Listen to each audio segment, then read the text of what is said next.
It's that time. You knew it was coming eventually. We're going to compare the Artificer, Artificer, however you want to pronounce it, from the Eberron Rising from the Last War published source versus its original appearances, because there's a couple, in the Unearthed Arcana over the years. And we'll see what's different and can then comment on what we think is better or worse or everything like that. So if you're interested to see what's going on with the Artificer, stay tuned.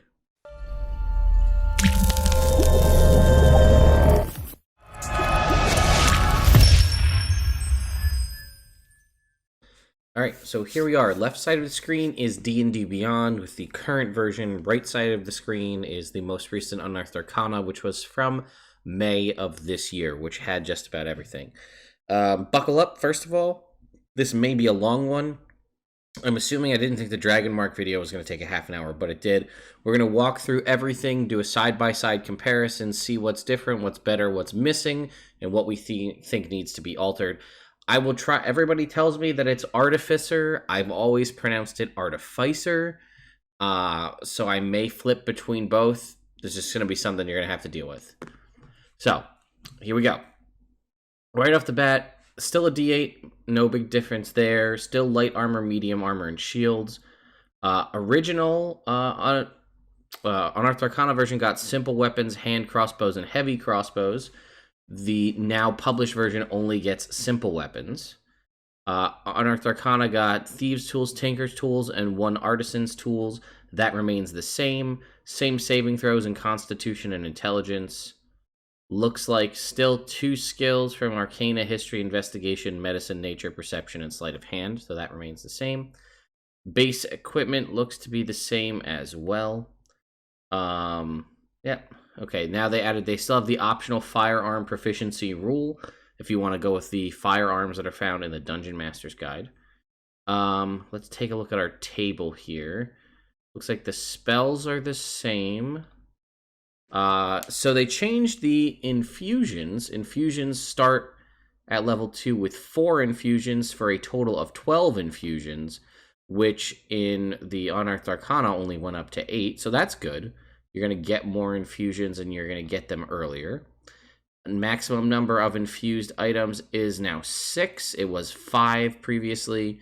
It was 5 at level 16. It is now 6 at level 18. And the cantrips known is still the same. Okay. So let's look at magical tinkering. This is kind of one of your base level things that you got. At first level, it looks like this is more or less the same. It says in the original version, to use this ability, you must have Thieves' Tools, Tinker Tools, or other Artisan's Tools in hand. Here it's just Tinker's Tools or Thieves or Artisan's Tools. You touch a tiny non-magical object and give it one of the following properties. Object sheds bright light in a 5-foot radius. Whenever tapped by a creature, the object makes a recorded voice up to 10 feet away. You utter the message when you bestow this power. The object continually emits your choice of an odor or a nonverbal sound. A static visual effect that appears be a picture up to 25 words. Okay, that looks the same. Lasts indefinitely. As an action, you can give the magic of this feature to multiple objects, touching one object each time you use the feature. The maximum number of objects you can have affected is equal to your intelligence modifier, minimum of 1. If you try to exceed it, the oldest one disappears. I think that's pretty much the same here. This just looks less wordy. You bestow on multiple objects, touching one object, though a single object can only bear 1 at a time. Yeah, so that's pretty much the same. Okay. Spellcasting. Looks like a lot of this is the same. There's a section about tools being required, and I don't know if there's a Magic of Artifice section here, but this is a lot of the the flavor behind an artificer using cool abilities, or like it not being just like, I cast poison spray. I think one of the ones they have here is you could fling foul chemicals or use a wand that spits venom. You could have a miniature mechanical spider that binds up people's wounds for your cure wounds. Interesting here that they refer to cantrips as 0-level spells. I think that's the first time we've officially seen that terminology.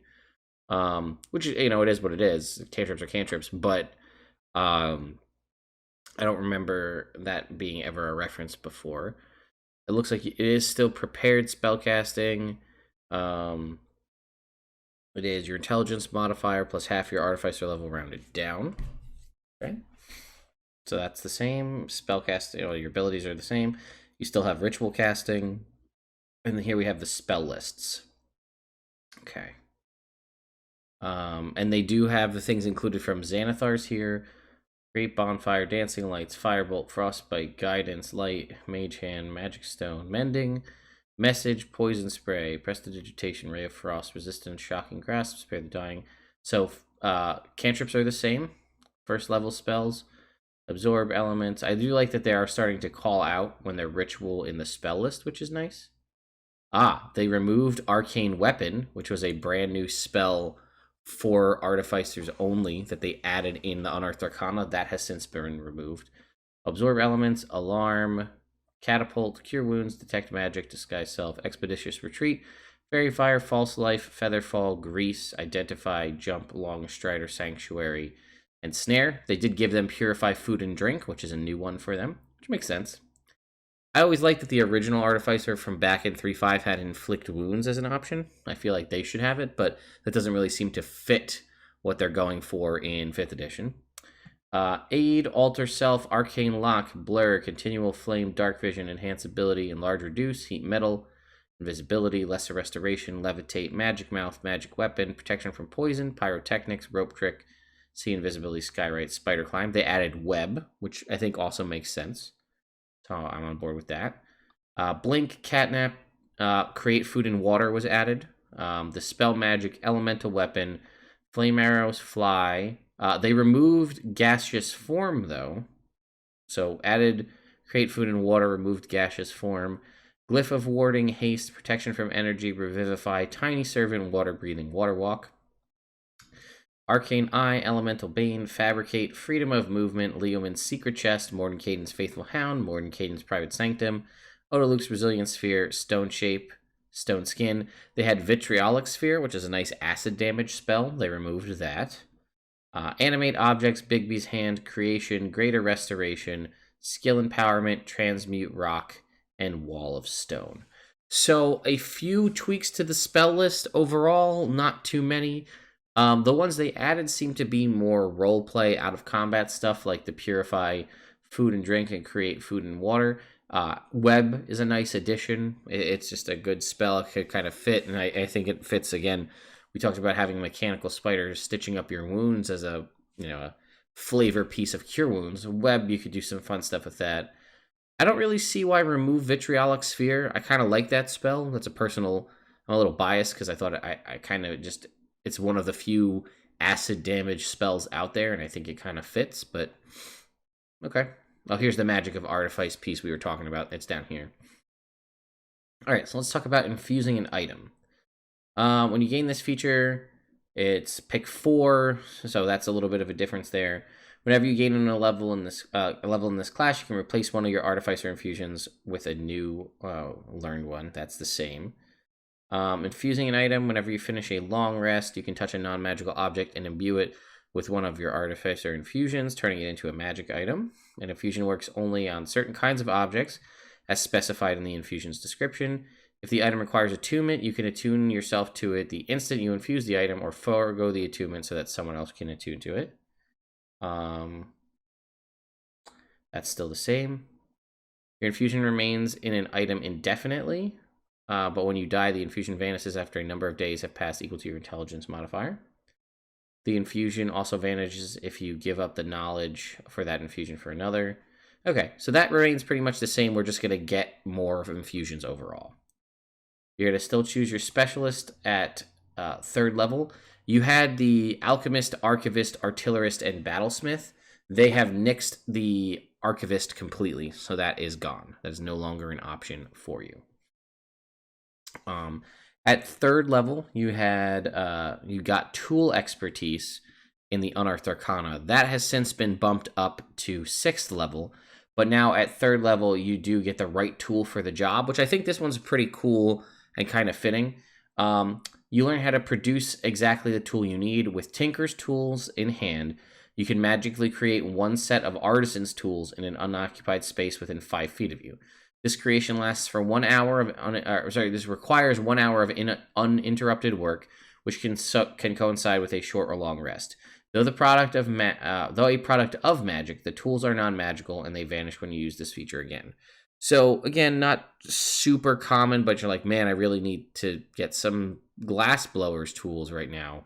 You could take an hour and create glass blowers tools that will last until but it could be indefinitely if you don't need to get a different set of tools.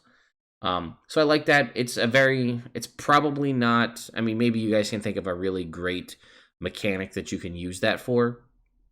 But I think it's just a nice fitting, we are crafters, we are creators as artificers, so that makes sense.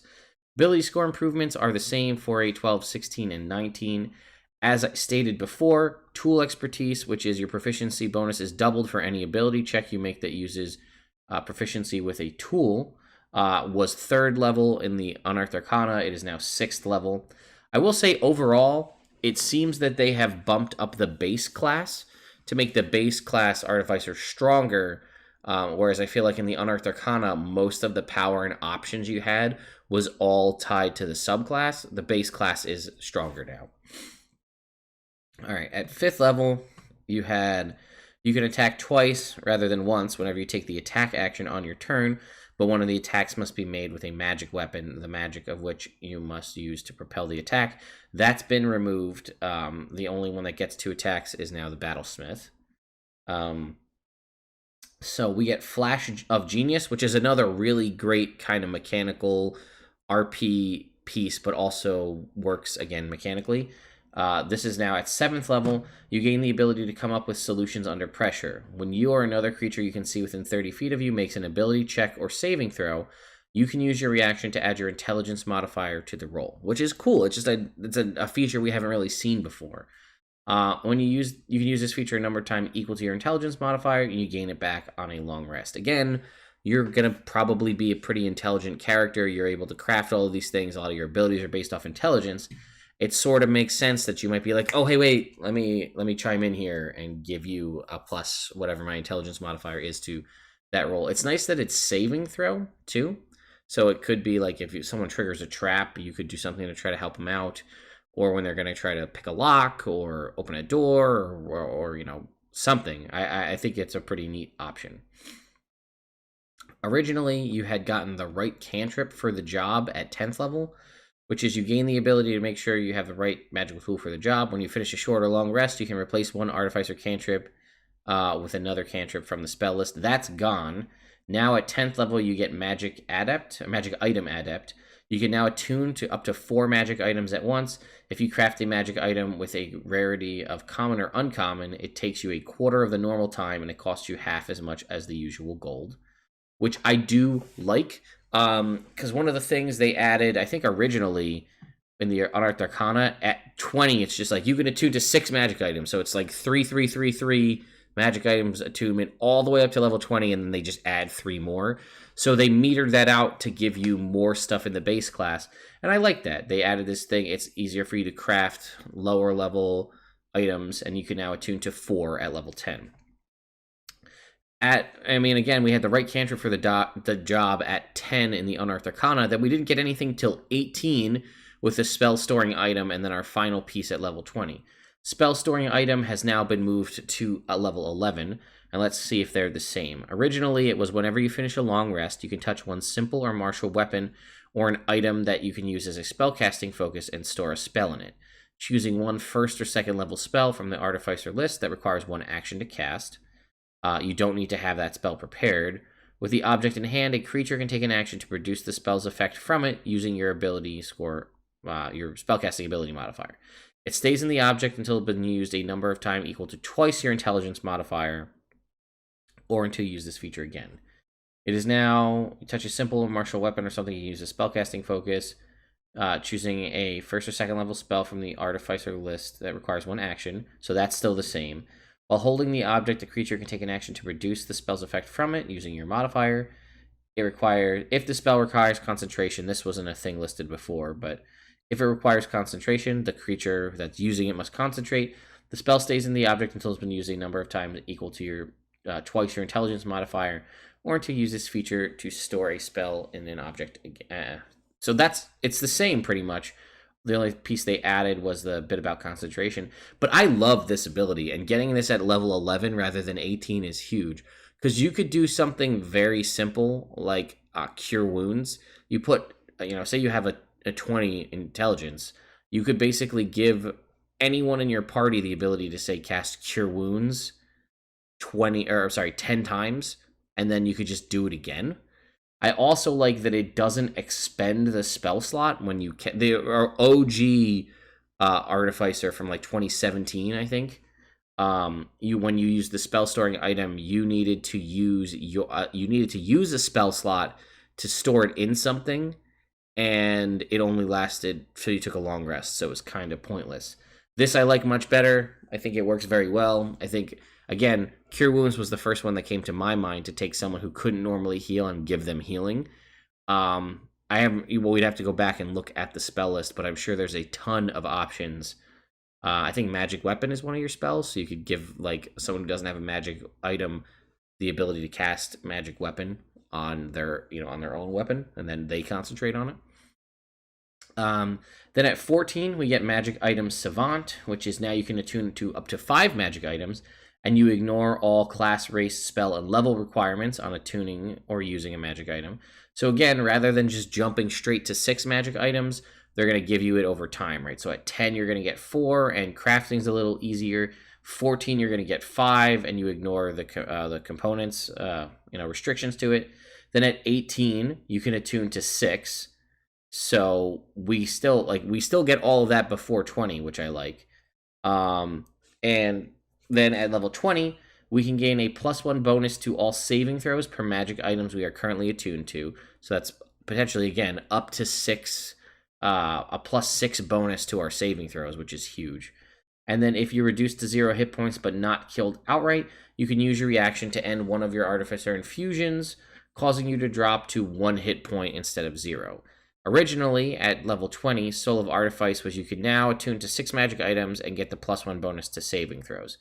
So now this is significantly better. You can attune to more over time. You can craft the simpler ones faster. You can ignore any restrictions which is great because that means any of those items that are like any of like the really powerful staves or wands that are like requires attunement by a sorcerer, warlock, or wizard.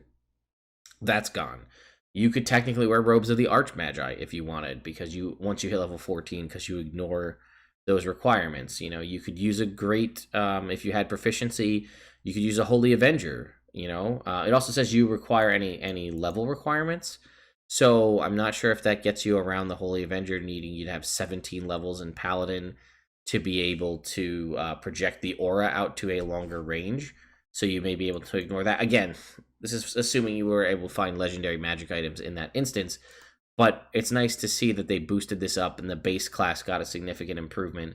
Again, giving you spell storing item earlier on makes it more useful. You'll get more longevity out of it rather than not getting until 18.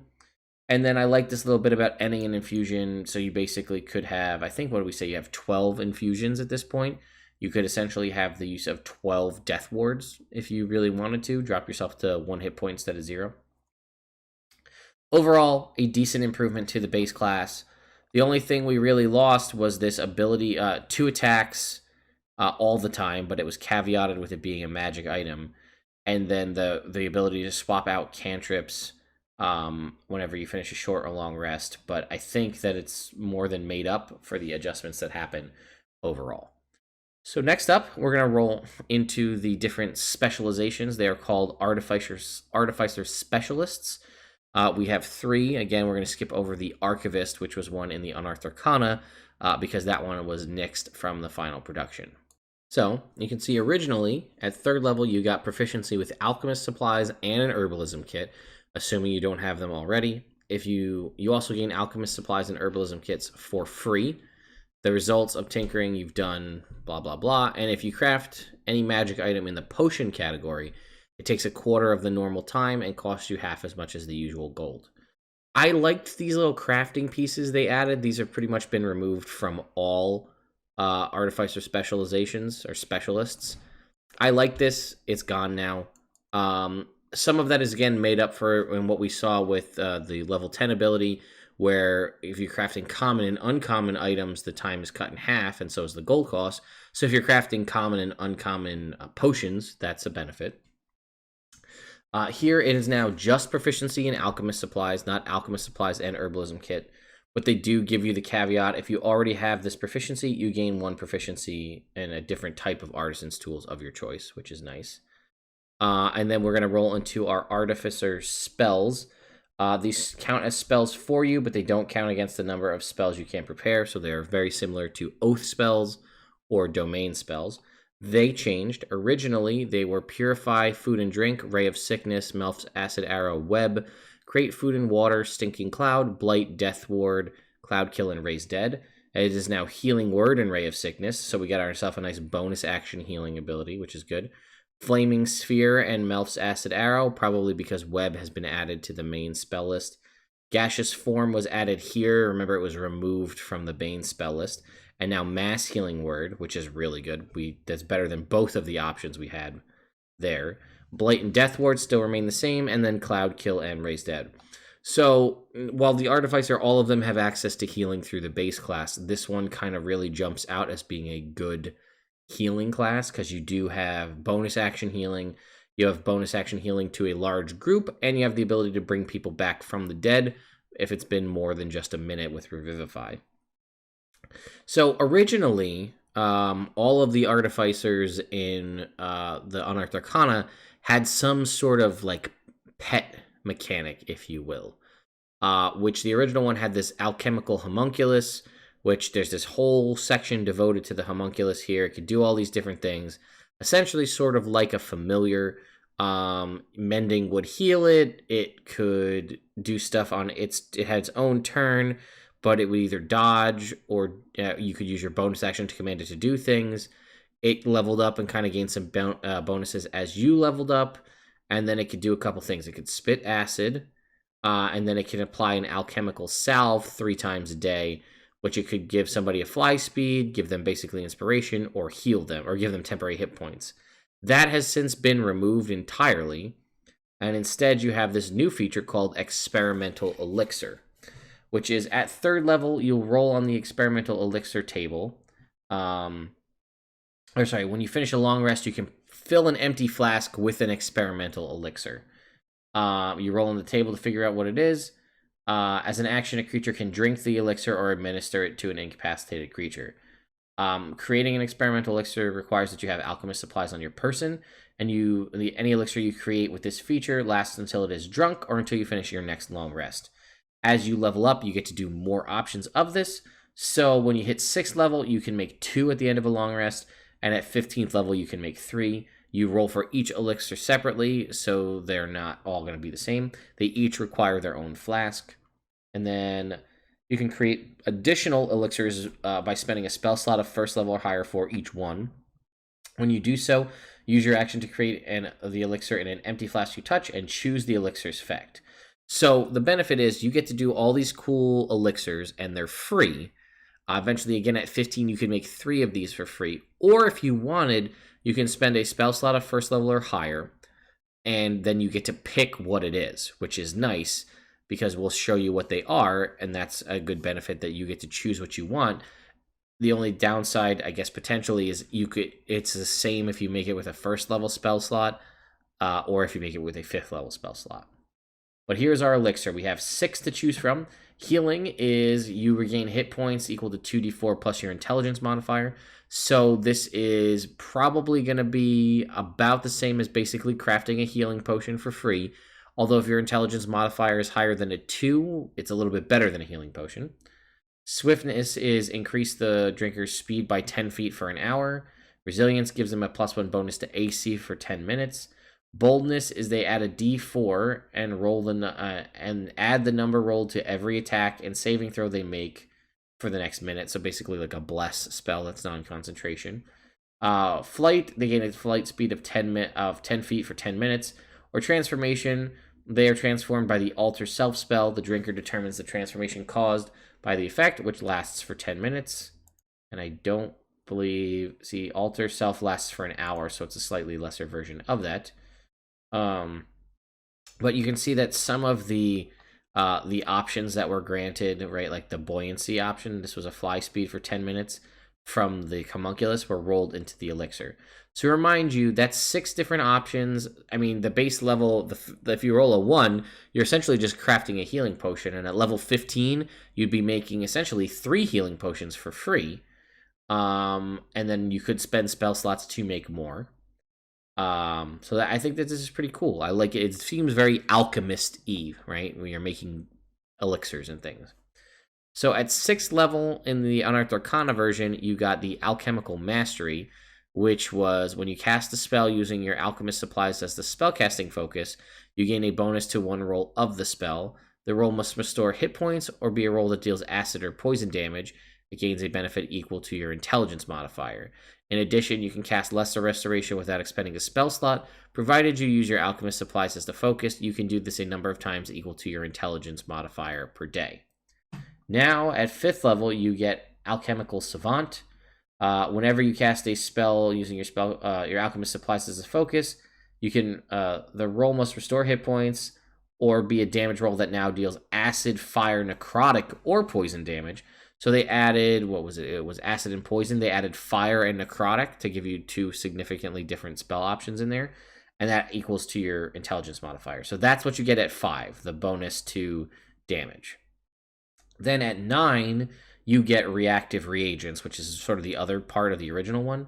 Whenever a creature drinks an experimental elixir you created, so any one of the ones we just talked about, they gain temporary hit points equal to 2d6 plus your intelligence modifier, which was the resilience piece of the original homunculus where that kind of came in. So again, reminder, you're making 3 of these eventually. At level 9, you're making 2 for free and spending a spell slot. So you could, if you spend a spell slot to cast a first level, to spend a first level spell slot to make a healing one, at level 9, your now base kind of healing potion that you make heals 2d4 plus your intelligence modifier, and then also gives them 2d6 plus your intelligence modifier in temporary hit points. So that becomes it's almost worth it to use your spell slots to make healing potions in that respect, although the downside is those do end until you finish your next long rest. So something to think about. But if you're using the ones you make for free, that seems like a no-brainer, but you don't get to choose what they're going to be. And then you also now get, for reactive reagents, you can cast Lesser Restoration without expending a spell slot and without having the spell prepared a number of times equal to your intelligence modifier per long rest. So similar to the second half there. And then we had Chemical Savant at level 14 in the Unearthed Arcana. You gain resistance to acid and poison damage and now are immune to the poison condition. And you can cast Greater Restoration once without expending a spell slot and without providing the material components once per long rest. Now, Chemical Mastery, which comes at 15, is the same thing, resistance to acid and poison damage and immune to the poison condition. But now you can cast Greater Restoration and heal, the heal spell, without expending a spell slot, without preparing the spell, and without material components, provided you use your alchemist supplies once per long rest. So overall, you lose the alchemical homunculus as a class feature, but we'll talk about it. It's actually been added back as an infusion, so anybody can get the homunculus if they want it. So basically, if you wanted to play the Unearthed Arcana version of the Alchemist with the homunculus, you can still do that, but you're going to be better overall. You're going to have this whole experimental elixir piece we talked about, which gives temporary hit points later on. You're going to have better healing spells in your spell list. You're going to get, you're still going to get your bonuses to damage. You're still going to get your free intelligence modifier, lesser restorations, your resistances later on, your freebie once per long rest, greater restoration, but then they also tacked on a heal on top of that. So overall, a definite boost to the Alchemist. And again, remember, all of the stuff that we're talking about here still incorporates all of the bonuses and benefits they added to the base class. And again, you're going to have more infusions overall, as you'll have 12. And we'll talk about how useful that can be later on. So I'm going to skip the Archivist because they just nixed it completely, so it's not there. So we're going to jump down to the Artillerist. So originally, the Artillerist got Smith's tools and Woodcarver's tools, and you got them both for free. And you gain the ability to use rods, staffs, and wands as spellcasting focuses for your Artificer spells. You can also gain a non-magical wooden wand for free, which you've carved in your spare time. They kind of cut some of... Oh, and then there was the crafting piece. If you're crafting a wand, it takes a quarter of the normal time and costs half as much. Same scenario from before. If you're crafting an uncommon or common wand post level 10, you'll get the benefits there, but no specific benefits. And now it is just Woodcarver's tools. If you have proficiency in Woodcarver's tools already, you get a different one. Spells was Shield, Thunderwave, Scorching Ray, Shatter, Fireball, Wind Wall, Ice Storm, Wall of Fire, Cone of Cold, Wall of Force. I think it's exactly the same. It is. All really good blasting spells. I mean, you get Shield, which is always good to have. You had what was called an Arcane Turret, which, again, remember I told you it was kind of all the classes had sort of a pet type thing that they manifested. This was your Arcane Turret. They've since renamed it an Eldritch Cannon. We'll talk a little bit about that, right? So use your Smith's tools or Woodcarver's tools to make it. It was a medium turret originally in an occupied space on a horizontal surface within 5 feet. You now have the option to make a small or tiny Eldritch Cannon in an unoccupied space on a horizontal surface. A small Eldritch Cannon occupies the space. A tiny one can be held in your hand, which is nice. Let's see. Once you create, you can't do so again until you finish a long rest or until you spend a spell slot of first level or higher. You can only have one cannon at a time and can't create one while your other one is present. I believe that is all the same. Yeah, you can summon... let's see. Yeah, once you summon one, you must finish a long rest unless you spend a spell slot. So that's the same. Here it says the turret is a magical object that occupies its space and has crab-like legs, an AC of 18, a number of hit points equal to 5 times your Artificer level. It is immune to poison damage, psychic damage, in all conditions. If it is forced to make an ability check or saving throw, treat its ability scores as 10. Mending spell cast on it heals it for 2d6 hit points, and it disappears if it is reduced to 0 hit points or after 10 minutes. You can dismiss it early. Okay. Regardless of size, the cannon has an AC of 18 and a number of hit points equal to 5 times your Artificer level. That's the same. It is immune to poison damage, psychic damage in all conditions. Same thing about the saving throw. If the mending spell is cast on it, regain 2d6 hit points. It remains now, after reduced to hit points, or an hour. It was 10 minutes before. Here it's an hour. You can dismiss it early as an action. They added this piece here. When you create the cannon, you determine its appearance and whether it has legs. It doesn't have to have legs. You also decide which type it is, choosing for the options from the Eldritch Cannon table below. Once on each of your turns, you can take a bonus action to cause the cannon to activate if you are within 60 feet of it. As part of the same bonus action, you can direct the cannon to walk or climb up to 15 feet to an unoccupied space, provided it has legs. Each of your turns, take a bonus action within 60 feet to direct the turret to walk or climb up to 15 feet. So that is the same. So the only thing is, originally you had the ability, if you were within 60 feet, to detonate it, causing creatures within 10 feet of it to make a saving throw or take damage. That is now a class feature. That is not something that's baked into the Arcane Turret as it stands. The thing that I do want to point out is you can take you can make a tiny version of this, and you can hold it in your hand. So if you didn't want to have this thing, I mean, there's benefits to having it be a turret and have it have legs, or have it be a cannon with legs that it can walk around and climb on walls and stuff. There's a benefit to that, but if you make it tiny, you can basically hold it in your hand like a gun. Now let's take a look at the 3 different kinds. There was Flamethrower, Force Ballista, and Protector. It was originally called Flamethrower, Force Ballista, and Defender. Flamethrower was a 15-foot cone.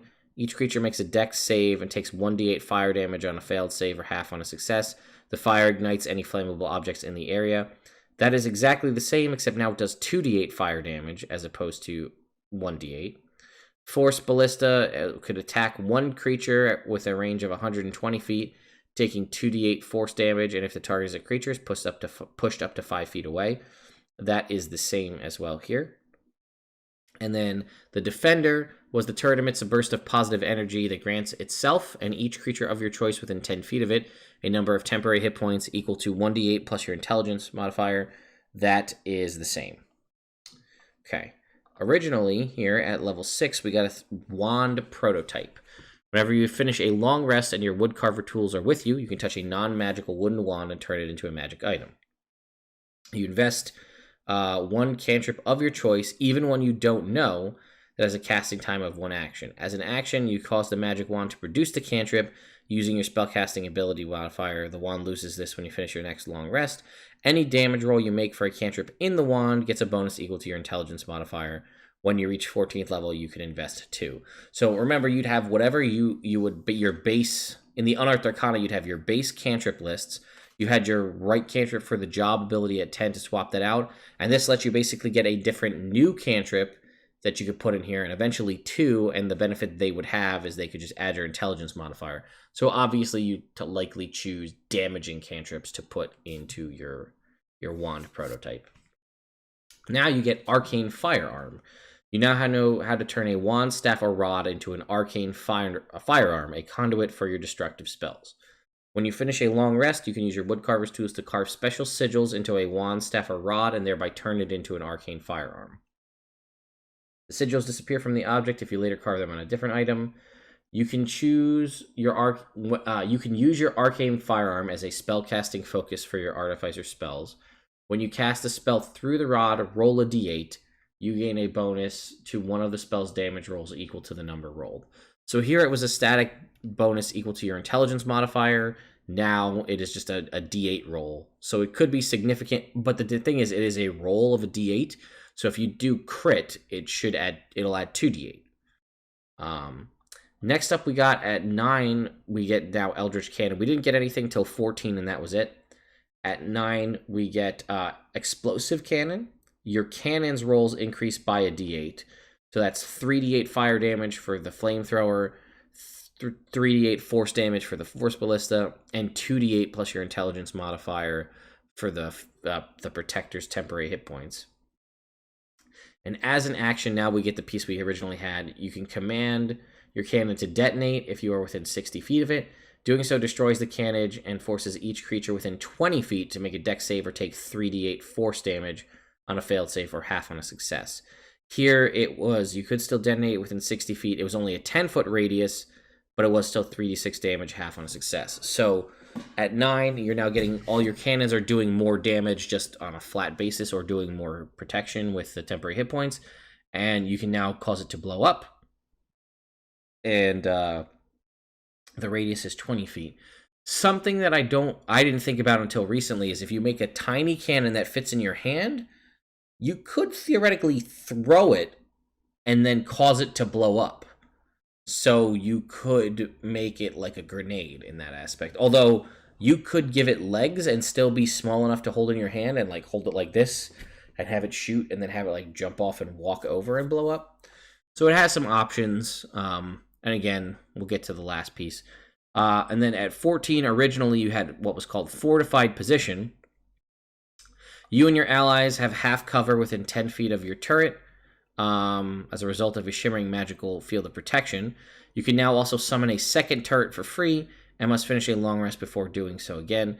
If you summon the second turret while the first one is still present, the first one doesn't disappear, and each turret can be different from each other. Moreover, you can use your bonus action to activate both turrets.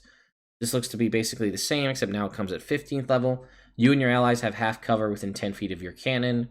You can now have 2 cannons at the same time. You create 2 with the same action, but not the same spell slot. And you can activate both of them with the same bonus action. You determine whether the cannons are identical to each other or different. You can't create a third cannon while you have 2. So the only difference here is you can create 2. So when you make 1, you can make 2. You can create 2 with the same action. But if you're using spell slots to do it, it's a spell slot per each one. So if you've already used it up and you want to make more and you use a spell slot, it's going to cost you 2 spell slots to make 2 cannons.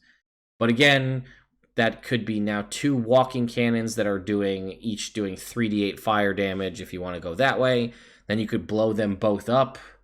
Then doing, extra 3d8 force damage or now 68, it has a lot of benefits to it. I like this one a lot. It's one of my favorites of all of them. Although the changes to the Alchemist, I do really like it as like an alternative healing class. And then lastly, we have our Battlesmith, which was originally leatherworking tools and smith tools. Get them for free, and if you're crafting armor, it costs a quarter of the time and half as much gold. Again, the crafting piece went away. It's now proficiency in smith tools. If you already have proficiency, you gain proficiency with another artisan's tool of your type. Your spells were originally Heroism, Searing Smite, Branding Smite, Warding Bond, Aura of Vitality, Blinding Smite, Aura of Purity, Staggering Smite, Banishing Smite, and Mass Cure Wounds. It is now Heroism, and you get Shield instead of Searing Smite, which is a huge benefit. Branding Smite and Warding Bond are the same. Aura of Vitality, but you're replacing Blinding Smite with Conjure Barrage, which is nice. Aura of Purity, and then replacing Staggering Smite with Fire Shield, also a nice benefit. And then Banishing Smite and Mass Cure Wounds remain the same. You also get Battle Ready, which looks to be the same. Proficiency with martial weapons, and you can use your intelligence modifier instead of strength or dex for attack and damage rolls. When you attack with a magic weapon, that's the same. They still kept that there. I didn't notice that originally, but they did keep that. And you had originally something that was called an Iron Defender. It has now been changed to a Steel Defender, and I guess it got a little bit of an upgrade. And it was originally, this metallic creature resembles a hound, a cougar, a bear, or another four-legged creature of your choice.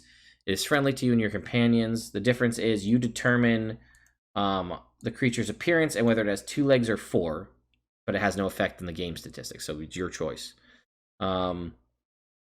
Same kind of thing. It shares your initiative count, takes its turn after yours. Reaction on its own, and it takes the dodge action on its turn unless you use your bonus action to command it to dash, disengage, or help. Here it's now dash, disengage, help, hide, or search action, or one of its own actions from its stat block. Mending heals it for 2d6 hit points. If it's died within the last hour, you can use your smith tools as an action to revive it, provided you're within 5 feet of it and expend a spell slot of first level or higher. It returns to life after 1 minute with all of its hit point restored. That's the same. At the end of a long rest, you can create a new one. If you have your smith's tools, if you already have one, the previous one disappears. So let's look at the stat block. Seems to be the same. Armor class is the same, equal to 5 times your level in the class, plus its your intelligence modifier, plus its constitution modifier. That's the same. 40 feet. 14, 12, 14, 4, 10, 6. The ability scores are the same. It now has saving throw proficiencies in Dex and Con. Previously, it had none. It had a +4 perception and now also has a +4 to athletics. Poison immunity is the same. Charm, exhausted, poison condition immunity. Dark vision is 60 feet. Passive perception is now a 14 as opposed to a 10. I think that was just a typo. Understands all the languages you speak. It has Might of the Master. The following numbers increase by 1 when your proficiency bonus increases by 1. Its skill bonuses, its bonuses to hit and damage of its bite attack, and the number of hit points restored by its repair action. It can't be surprised. Its bite attack was +4, 1d8 +2. That's the same. It was piercing damage originally. Now it is force damage, which is huge. Repair was 3 times per day. It restores 2d8 +2 hit points to itself or one construct or object within 5 feet of it. It is the same, 2d8 +2, so that remains the same. And then it says reaction here, or it did. Did I just make that up? I thought, oh, it's up here. Okay. Defensive Pounce. The Iron Defender imposes disadvantage on the attack roll of one creature it can see that is within 5 feet of it, provided the attack roll is against a creature other than the Iron Defender. So that's the same. So it does still have its constant reaction utility, which is nice. As I stated earlier, you now get at level 5 extra attack. So when you take the attack action, you can get a second attack on your turn. That is a thing tied only to the Battlesmith, which makes sense. They've done this before with other classes, so I'm okay with that. At 6th level in the original one, you got Arcane Jolt. First, your Iron Defender's Bite is now considered magical for the purposes of overcoming resistances and immunities, thanks to your enhancements you've made to it. Second, when you or your Iron Defender hits a target with a magic weapon attack, you can channel magical energy into the strike, doing one of the following. The target takes an extra 2d4 force damage. Choose one creature or object you can see within 30 feet of you. Healing energy flows into them, restoring 2d4 hit points. You can channel this magical energy a number of times equal to your intelligence modifier, and you can do so no more than once a turn. You regain all expended uses when you finish a long rest. It is now when either you hit a target with a magic weapon or Steel Defender hits a target. That's still the same. You can channel magical energy. It is now 2d6 force damage, or choose a creature or object within 30 feet to give 2d6 healing to. Still intelligence modifier per long rest. They probably remove its attack is now magical for the purposes of overcoming damage resistance because it does force damage as opposed to piercing. That's my guess. And then lastly, we have improved defender. Originally here at 14, the extra damage and healing of your arcane jolt increased to 4d4. When your iron defender uses its defensive pounce, the attacker takes force damage equal to 1d4 plus 4, or sorry, 1d4 plus your intelligence modifier in damage. So that was whenever it used its reaction to basically provide disadvantage on an attack roll, the creature would also take a d4 plus your intelligence modifier in damage. Now, the extra healing from Arcane Jolt and damage goes up to 4d6. So that was, again, keeping the same thing, but they jumped it up from d4s to d6s. Your Steel Defender gets a flat +2 bonus to its AC, so base AC is now 17. And whenever it's still added that same thing. Whenever it uses its deflect attack, they take force damage equal to a d4 plus your intelligence modifier. I'm okay with that. I think that's good overall. It's pretty nice because you almost sort of have like a smite style ability here.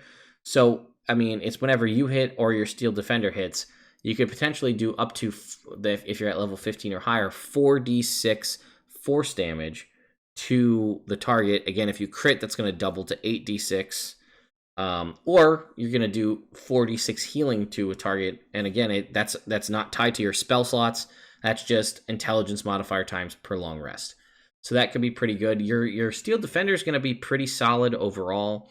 Remember, Might of the Master is going to give it a +1 bonus to its skill and saving throws. I guess I didn't say that originally because it didn't have saving throws. It's going to get a +1 bonus to its saving throws here, which are Dex and Constitution, and its skill bonuses. And then the bonuses to hit and damage of its rend attack and the number of hit points restored by its own internal repair action. So when you get this, your proficiency bonus is going to be a 2.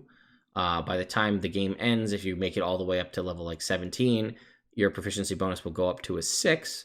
So that will put you at a +4. So potentially over the length of time, your Steel Defender is going to get a 17 AC, all those extra hit points. Its dex save it will be all the way up to possibly a 7, con up to 8. If its athletics and perception checks could be at a +8, its passive perception will go up by another 4 to 18. Its attack roll will be a +8 to hit. Its damage will be a d8 +6, and it'll eventually heal 2d8 +6 hit points. And yeah, I think it's a 1d8 +6 force damage. So it's gonna be pretty standard, pretty solid overall. And again, don't forget, this is all on top of the fact that it can do this every turn as a bonus action. You will have 2 attacks. You'll still have all of your spells, and you can still use your extra force damage from your Arcane Jolt feature. So that's it for all of the subclasses. Now let's talk about the Artificer Infusions.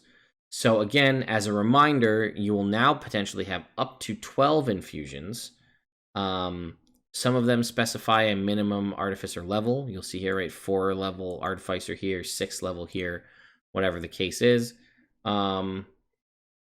Using an infusion description says you can't learn an infusion until you're at least that level. Unless an Artificer description says otherwise, you can't learn an infusion more than once. So let's take a look. Boots of the Winding Path.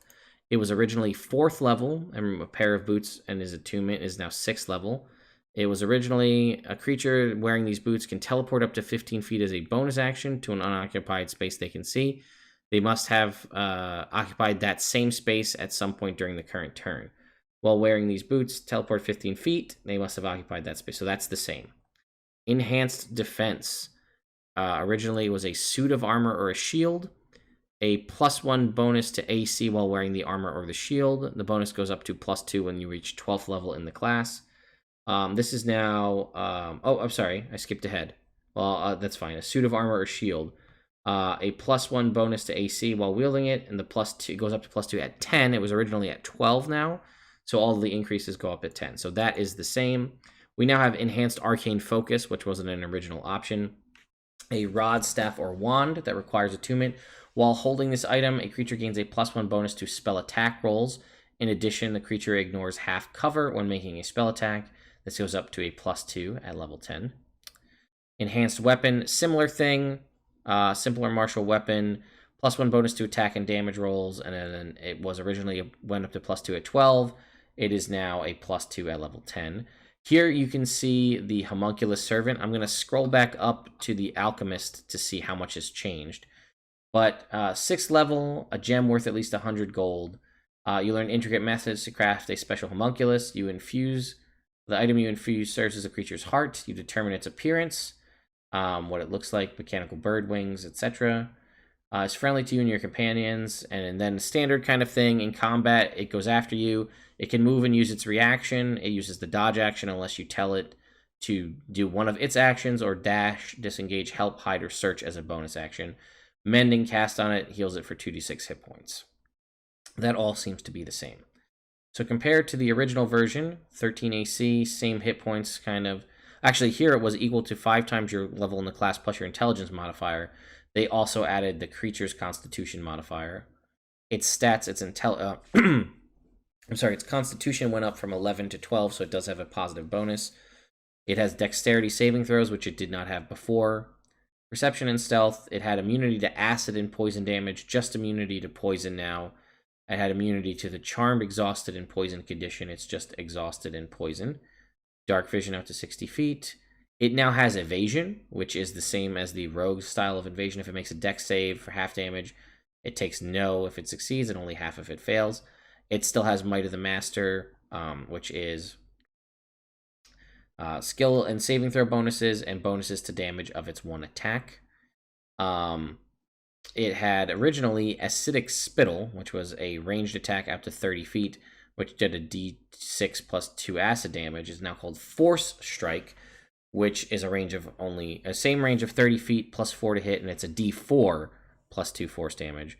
They removed the Alchemical Salve ability, as we discussed. Those were all sort of incorporated into the different spots of the Alchemist itself. But it does have a reaction. It now basically functions as a familiar. The homunculus delivers a spell you cast that has a range of touch. It must be within 120 feet of you. So it can use its reaction on its own to do that. So overall, I'd say this is an improvement. It's going to have more health by a little bit. A little less in the immunity department as far as damage and conditions go. It does have evasion, though, so that should help it stay alive. Its attack does a little less damage, but it's force damage as opposed to acid. And now it can officially function like a familiar, giving it the channel magic ability. All right, back to our infusions. We lost the many-handed pouch, which is basically if you had a pouch, you can make 2 to 5 pouches, and it was sort of like a shared extra-dimensional space. That is gone. We have a Radiant Weapon, which originally was an 8th level infusion that required attunement. A +1 bonus to attack and damage rolls. The wielder can take a bonus action to cause it to shed bright light in 30 feet radius and dim in another 30 feet. Extinguish it as a bonus action. And as a reaction, immediately after being hit by a melee attack, you can cause the attacker to be blinded until the attacker's next turn, unless they succeed on a con save equal to your spell save DC. Once this reaction is used, it can't be used again until it finishes a short or long rest. It's now dropped to 6th level. It still has the +1 bonus to attack and damage, and the way the light works, it now has 4 charges. As a reaction, after being hit by an attack, you can expend 1 charge and cause the attacker to be blinded until the end of the next turn unless it succeeds on a con save, and it regains 1d4 charges daily at dawn. So that's a definite improvement overall. You can use it more often, and you can get the access to the infusion earlier on at 6th level as opposed to 8. Repeating Shot.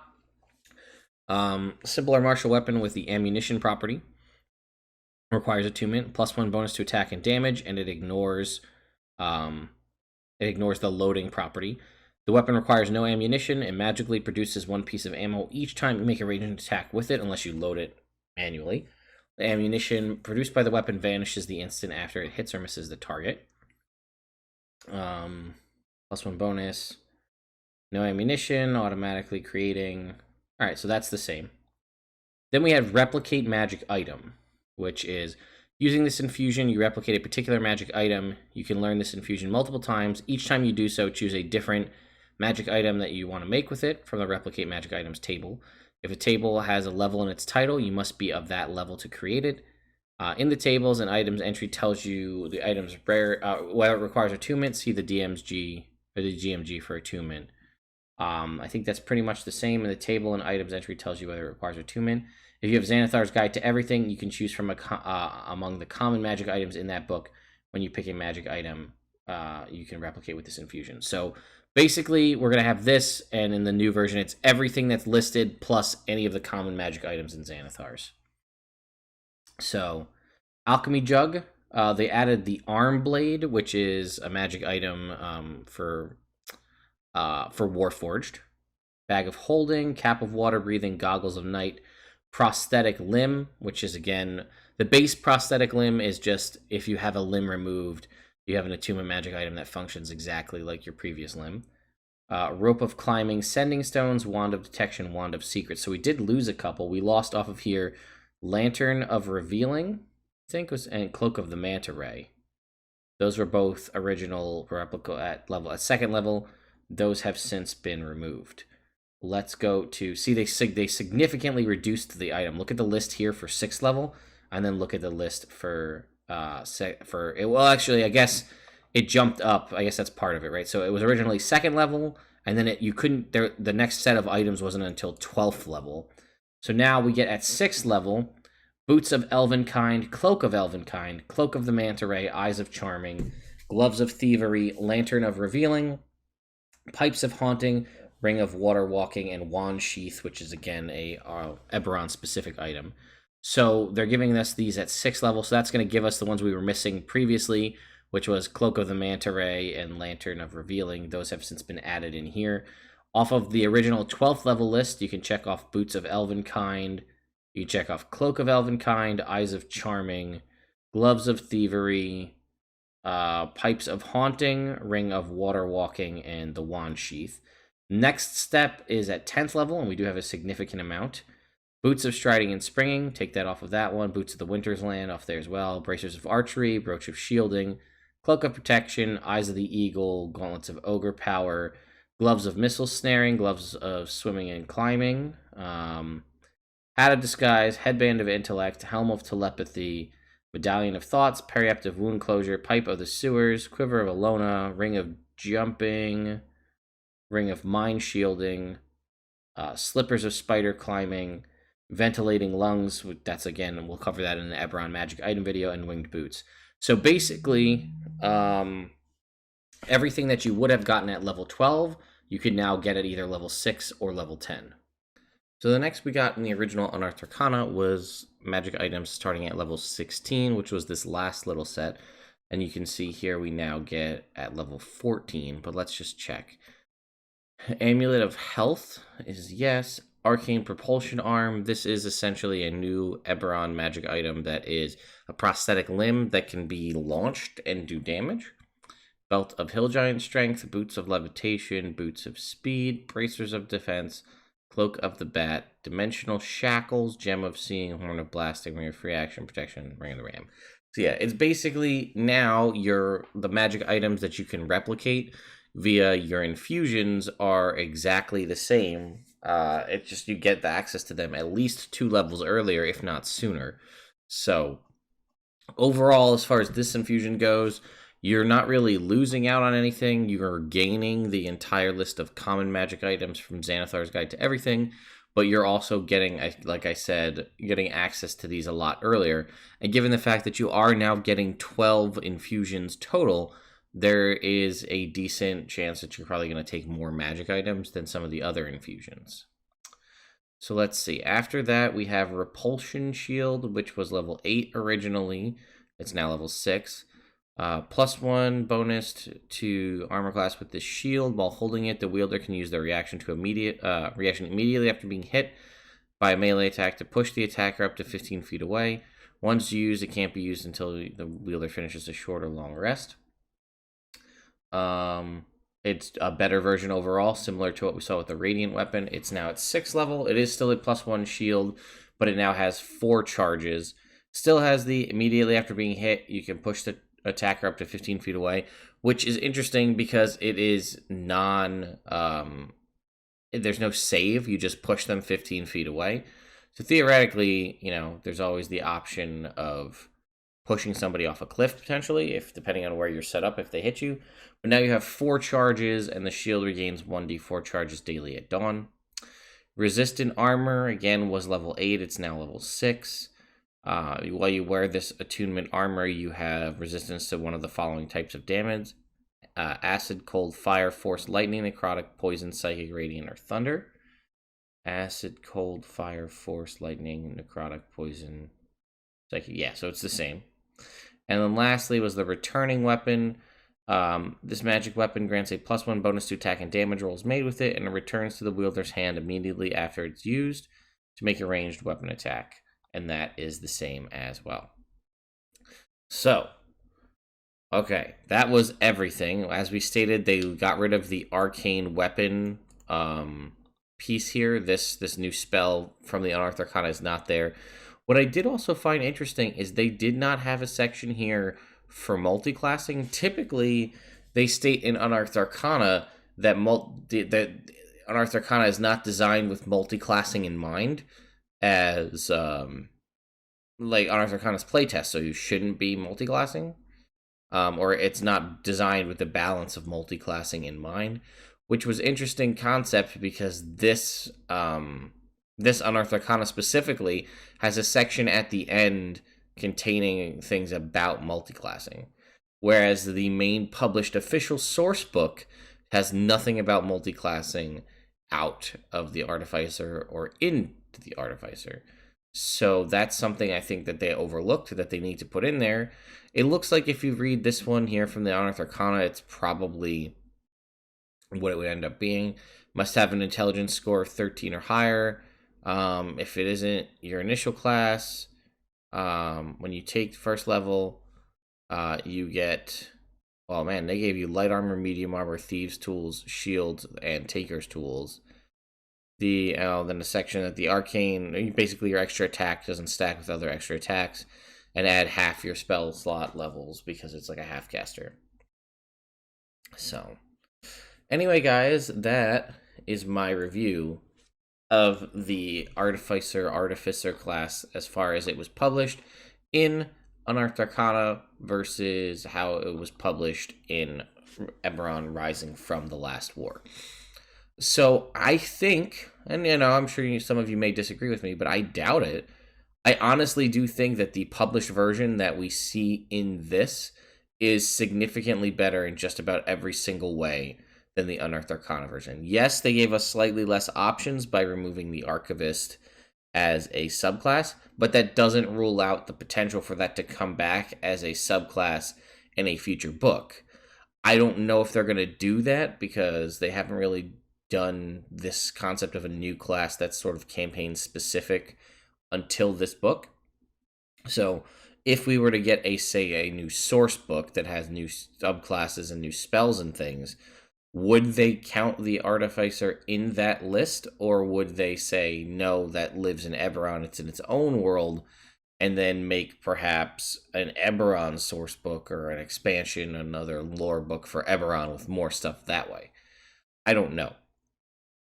I do think it seems like they did give you more options more often, right? Like I said, in the base class, rather than waiting from, having 3 attunement magic items all the way and then getting 6 at level 20, they metered that out to give you some throughout as you're leveling up. They gave you access to some features earlier, some key features that allows you to do cool things earlier on, so you don't have so much of a slog as you're going through a ton of levels with no features.